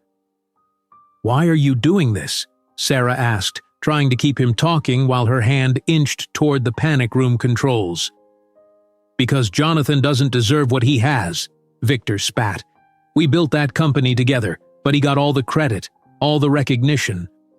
When Medforce approached us for the merger, they wanted him, not me." Leo grabbed Sarah's arm, pulling her away from the panic room. "We don't have time for this. The police are coming." "Wait," Victor said, his eyes calculating. "We need insurance." He turned to Sarah. "You're coming with us. A hostage will ensure our safe passage." "I'm not going anywhere with you," Sarah said firmly. "You don't have a choice," Leo said, tightening his grip on her arm.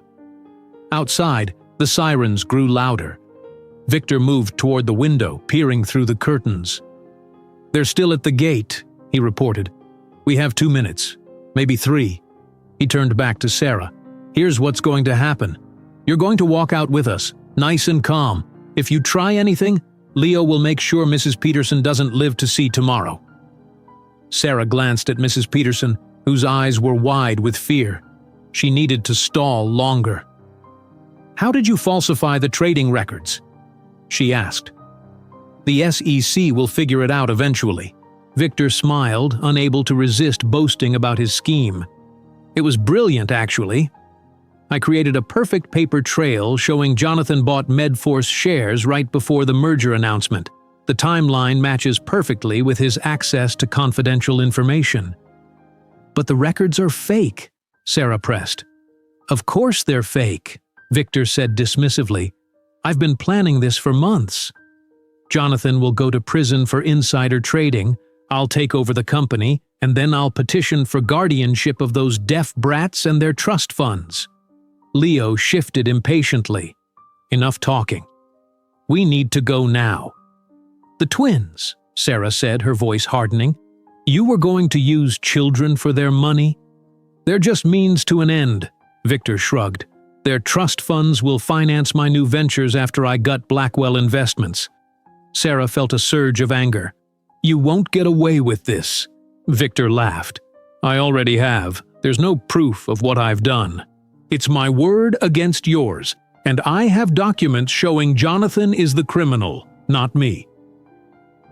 As he spoke, Sarah noticed a tiny red light blinking on the panic room control panel. The recording system was active, capturing every word. Jonathan had mentioned it was part of the security features, but she hadn't realized it could be activated separately from the room itself. Leo's phone buzzed. He checked it and frowned. "Police cars just entered the property. We need to move now." Victor grabbed Sarah's arm. "You're coming with us. Mrs. Peterson stays here as a distraction." As they started toward the door, Sarah deliberately stumbled, falling against the panic room control panel.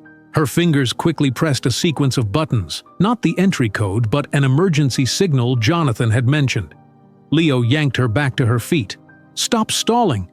"I'm not going anywhere with you," Sarah repeated, pulling away from his grip.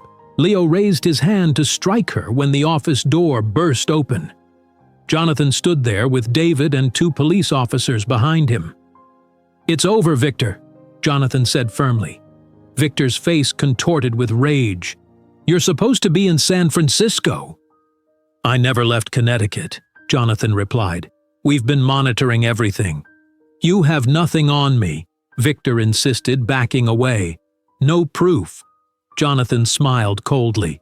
"Actually, we have everything, including your full confession about falsifying trading records and planning to steal the twins' trust funds. The panic room records automatically.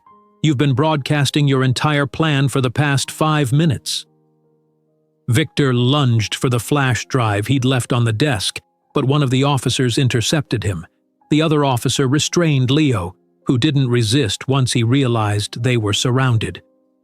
"Victor Chambers, Leo Graves, you're under arrest," the first officer announced, reciting their rights as he handcuffed Victor. As the police led them away, Sarah sank into a chair, the tension draining from her body. Mrs. Peterson sat beside her, looking both relieved and ashamed. "I'm so sorry," Mrs. Peterson whispered. "Victor was blackmailing me. My son has gambling debts, and Victor threatened to hurt him if I didn't help." Jonathan approached them. "Are you both all right?" Sarah nodded. "Yes, but how did you know what was happening? The communications were jammed. When we lost contact, we knew something was wrong," David explained. Mrs. Peterson's silent alarm triggered a secondary system that sent alerts to both the police and our team. "We were already on our way when the security cameras went down," Jonathan added. "The panic room emergency signal you activated gave us your exact location in the house." More police officers entered, beginning to collect evidence. One approached Jonathan. "Mr. Blackwell, we found these devices outside," he said, holding up small electronic jammers. "They were blocking all communications in and around the house." David took the devices, examining them carefully. Professional grade. Victor came prepared. A detective in a gray suit walked in, surveying the scene. "Mr. Blackwell?" "I'm Detective Malone. We'll need statements from everyone." Over the next hour, Sarah, Jonathan, and Mrs. Peterson gave their accounts of what had happened. Officers collected the recordings from the panic room system and gathered the documents Victor had been photographing. As police finished their work, Detective Malone pulled Jonathan aside. Sarah couldn't hear their conversation, but Jonathan's expression grew increasingly concerned. When the police finally left, taking Victor and Leo into custody, the house felt eerily quiet. David coordinated with remaining officers outside while Jonathan returned to Sarah and Mrs. Peterson in the living room. "The police have everything they need to charge Victor and Leo," Jonathan said. "The evidence is overwhelming. Breaking and entering, attempted kidnapping, corporate espionage, and fraud." "What about Mrs. Peterson?" Sarah asked. "Will she face charges for helping Victor?" Jonathan shook his head. "No. Her cooperation at the end and the evidence of blackmail should protect her." He turned to Mrs. Peterson. "But I think it's best if you take some time off with pay until this is all resolved." Mrs. Peterson nodded tearfully. "I understand. Thank you for your kindness." After Mrs. Peterson went to her quarters to rest, Sarah finally asked the question that had been bothering her since the detective's conversation with Jonathan. "What did Detective Malone say to you?" "You looked worried." Jonathan sighed heavily. "He found evidence that this conspiracy extends beyond Victor. Some of the financial manipulation appears to have started before Victor even joined my company." "Someone else is involved?" Sarah asked, alarmed. "It seems that way," Jonathan confirmed. "Detective Malone believes there's someone still inside Blackwell Investments who helped Victor. Someone who's been working against me for years. Sarah frowned. But who would… She was interrupted by Michael calling from the doorway. "Jonathan!" The twins are on the phone. They're worried after seeing police cars on the news heading toward your address. Jonathan managed to smile despite his worry. "I should talk to them. They'll be relieved to know we're all safe." He squeezed Sarah's hand gratefully. "Thank you for everything you did today." As Jonathan went to speak with his children, Sarah stood by the window, watching police cars still parked in the driveway.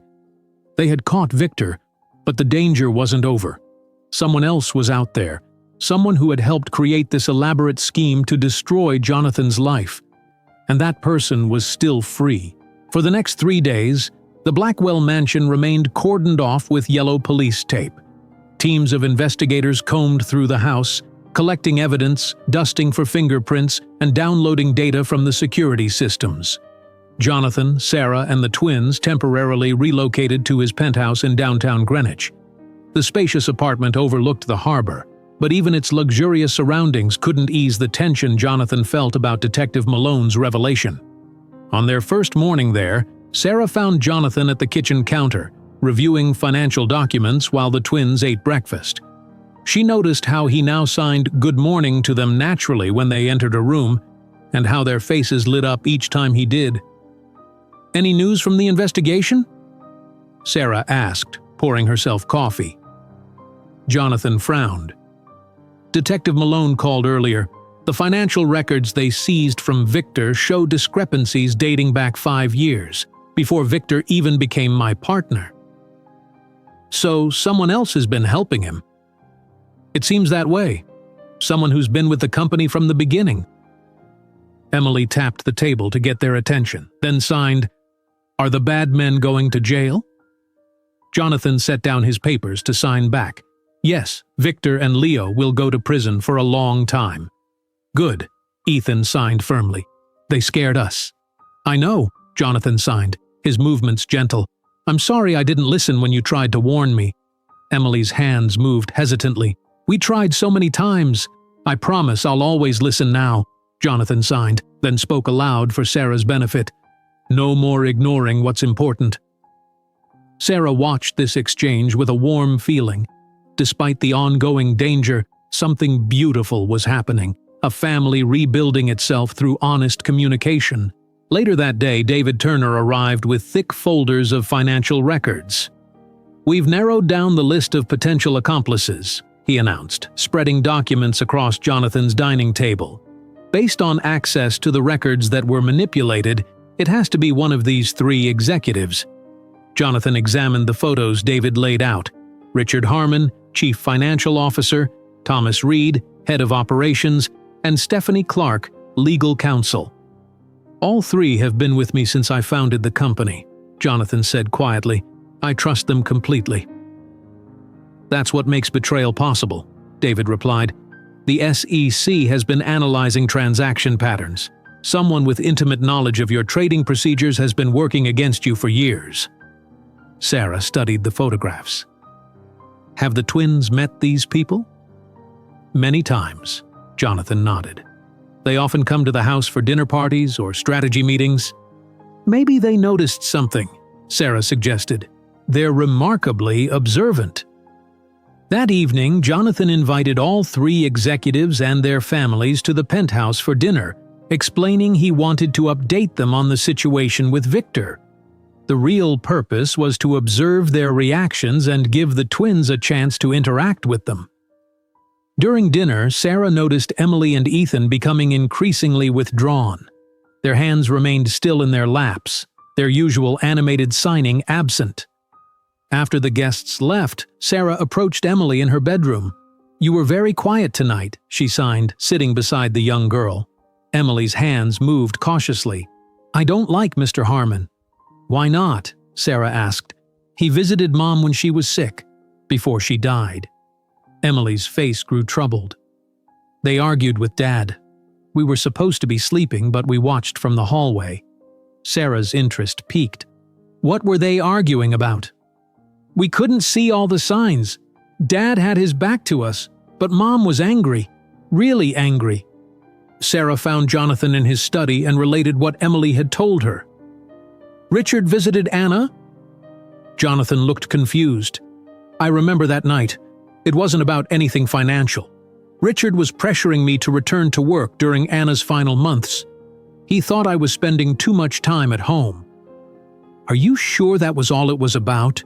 Sarah pressed. Jonathan rubbed his forehead. "Anna was furious with him for suggesting I leave her side during her last weeks. It was personal, not business." Despite his explanation, doubt crept into Sarah's mind. Would the twins have any other memories of Richard that seemed unusual? The next morning, Sarah and Jonathan reviewed security camera footage from Blackwell Investments over the past year. David had compiled videos showing unusual activity, late-night office visits, meetings that weren't on the official calendar, and strange patterns in building access. "Richard does seem to be in the office at odd hours," Sarah noted, watching him enter the building at 2 a.m. on multiple occasions. "That's not necessarily suspicious," Jonathan defended. "Richard often works late, always has." The phone rang, interrupting their review. It was Mrs. Peterson calling from the hospital where she'd been treated for shock after the incident with Leo. "Mr. Blackwell," her voice trembled over the speaker, "there's something I need to tell you. When Victor first approached me about helping him, he mentioned working with someone named Richard.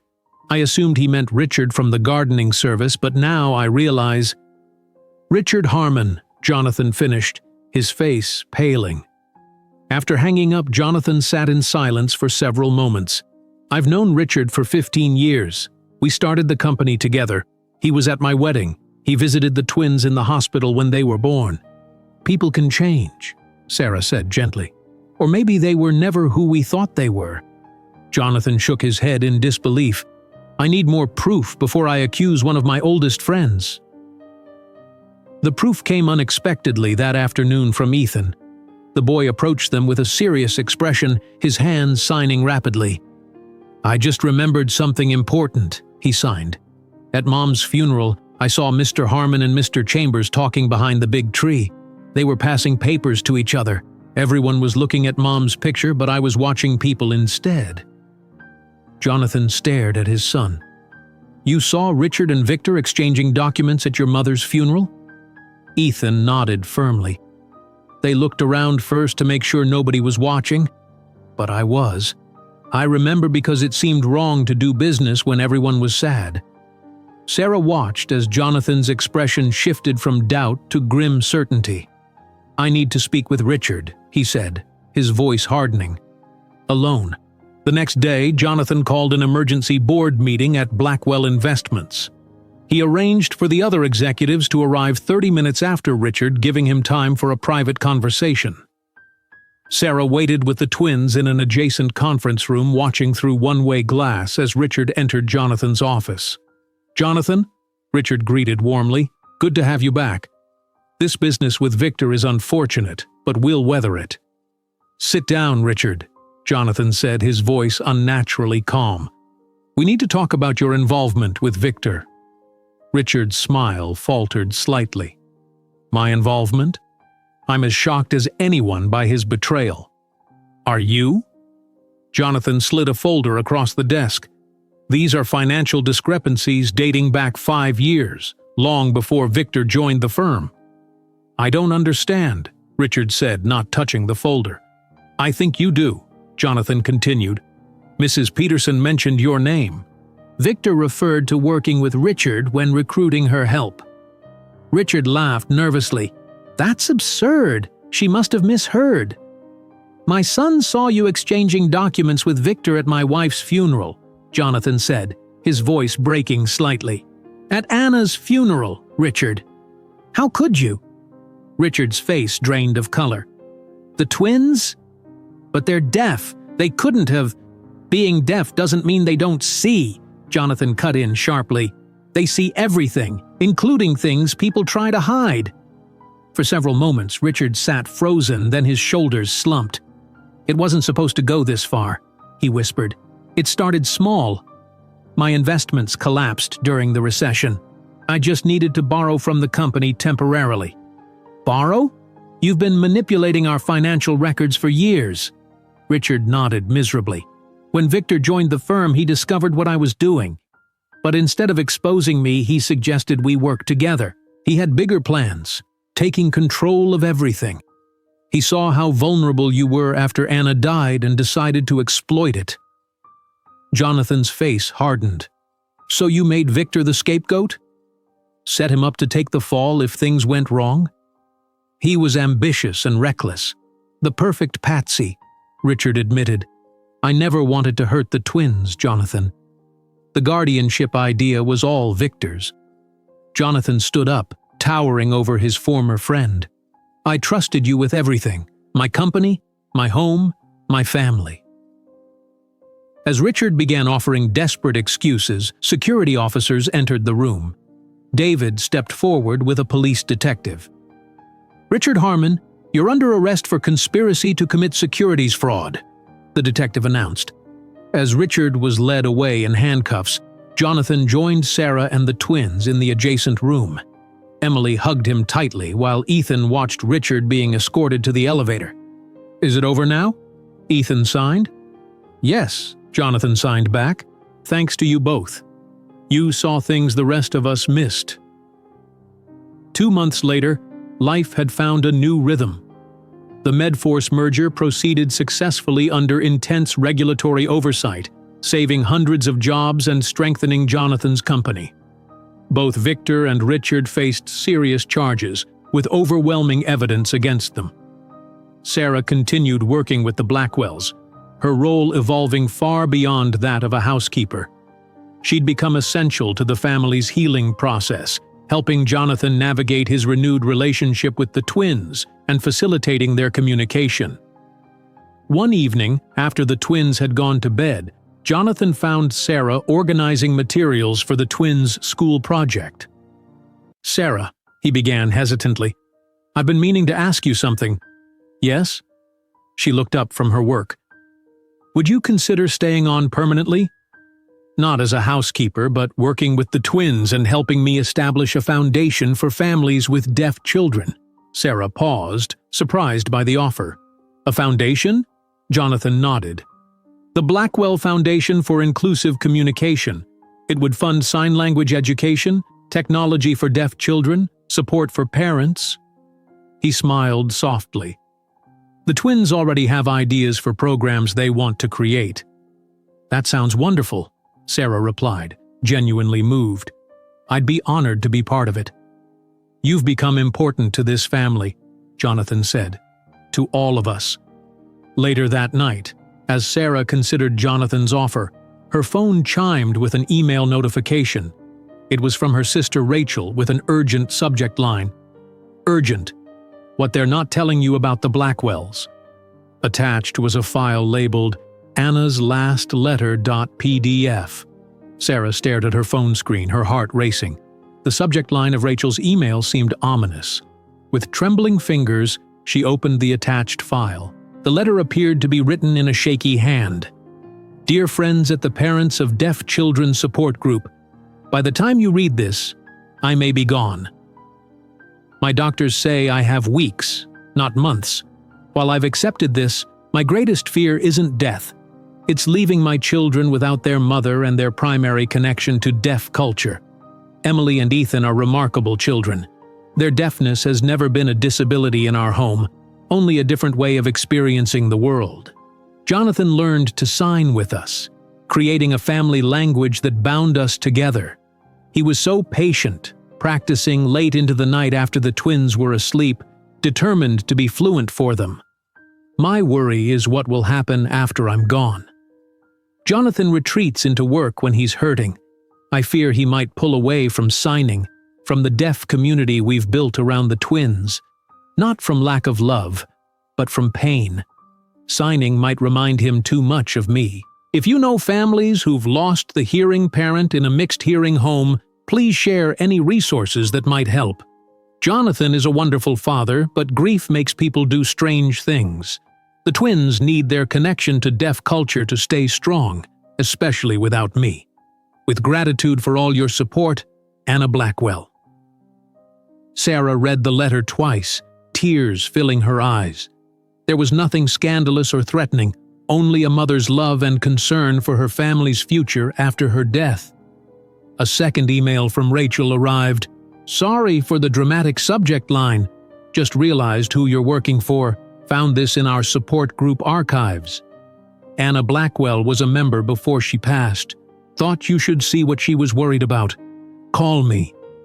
Sarah smiled through her tears. Rachel had always been dramatic. The urgent warning was simply her sister connecting dots between Sarah's new job and a name from the support group records. The next morning, Sarah found Jonathan in the kitchen making pancakes with the twins. All three were signing happily, flour dusting their clothes. The scene was exactly what Anna had hoped for in her letter. "Look, Sarah," Emily signed excitedly. "Dad is teaching us his pancake recipe." "They're shaped like hands," Ethan added, proudly displaying a pancake with 5 finger-like projections. Jonathan smiled. "My attempts at signing in pancake form are not very accurate." Sarah watched them interact, seeing the healing that had already begun. After breakfast, while the twins got ready for school, she approached Jonathan. "I received something last night I think you should see," she said, showing him her phone. "It's a letter Anna wrote to her support group before she died." Jonathan stared at the screen, his expression changing as he read. His eyes filled with tears. "She knew," he whispered. "She knew exactly what I would do." "She knew you would find your way back to them eventually," Sarah said gently. Jonathan wiped his eyes. "For 2 years I couldn't sign without feeling like my heart was being torn open. Every movement of my hands reminded me she was gone." He looked toward the twins' room. But Anna was right. They needed that connection more than I needed to avoid my pain. "You're giving them that connection now," Sarah reminded him. "Thanks to you," Jonathan said. "If you hadn't come here, if you hadn't understood them when no one else would." He shook his head. "Thank you for bringing our family back together."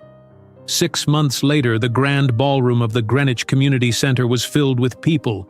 Colorful banners announced, "The Blackwell Foundation for Inclusive Communication, Opening Celebration." Sarah stood near the stage watching as people filed in. Some were speaking aloud, others signing, many doing both. The foundation's first initiative was funding free ASL classes throughout Connecticut, bringing together hearing and deaf communities. "Nervous?" Jonathan asked, joining her.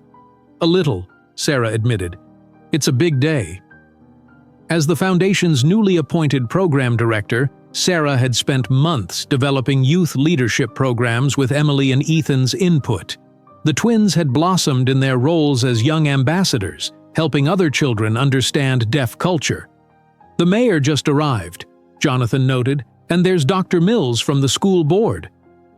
Sarah watched him greet guests with easy confidence. The past months had transformed Jonathan. He had restructured his company, creating a more balanced work schedule that allowed him to be present for his children. He'd become an advocate for inclusive workplace practices, hiring several deaf employees and ensuring all company communications were accessible. The twins hurried over dressed in matching blue outfits for their performance. "Are you ready?" Sarah signed to them. "Yes!" Emily signed enthusiastically. "We practiced all week."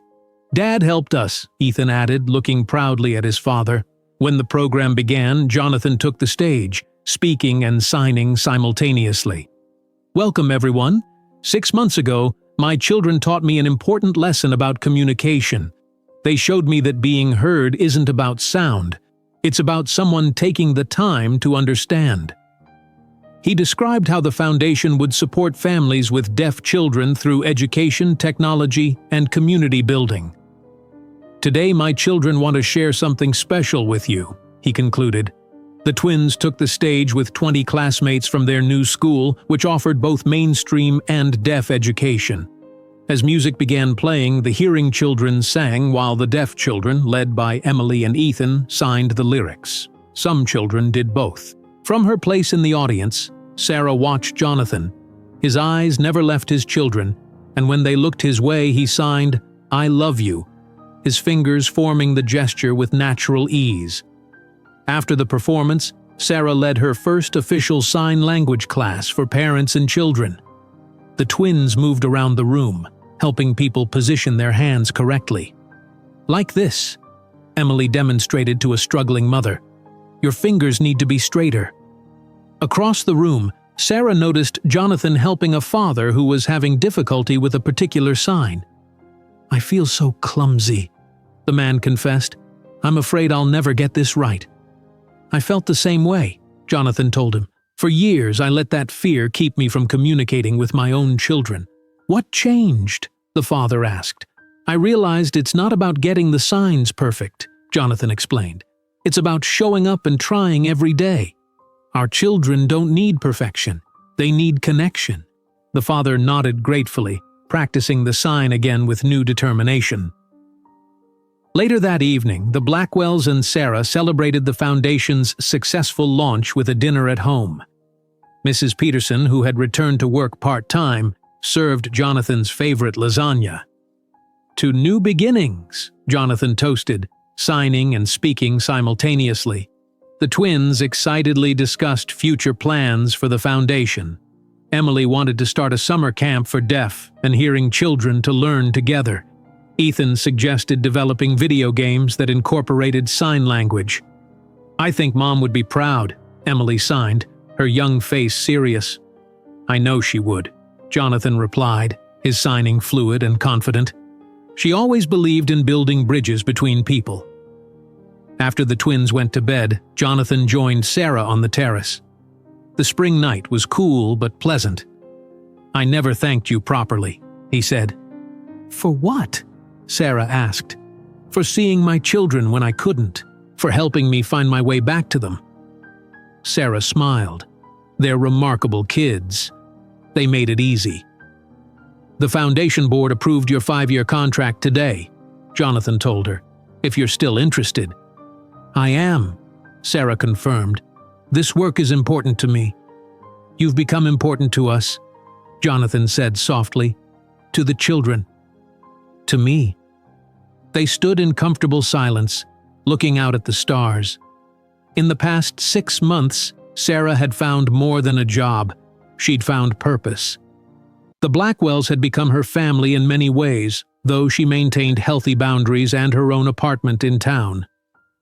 Jonathan's phone buzzed with a text. He checked it and laughed.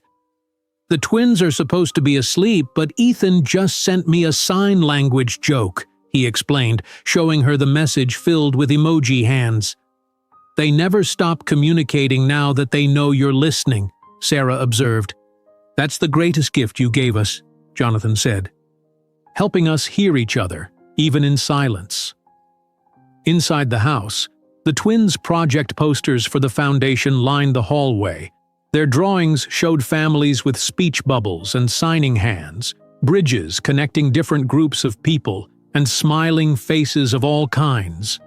In the center of one poster, in Emily's careful handwriting, were the words they had chosen as the unofficial motto for the Blackwell Foundation.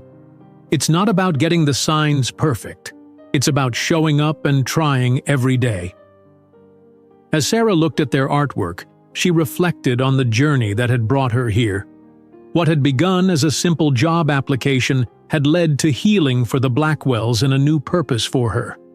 The foundation would help countless families beyond their own, creating a legacy of communication, understanding, and inclusion that would continue for years to come. The silence that once filled the Blackwell mansion had been replaced by something beautiful, the silent but profound language of hands speaking from the heart. If you enjoyed today's video, I'm sure you'll love the next one. Don't waste time. Just click on the screen.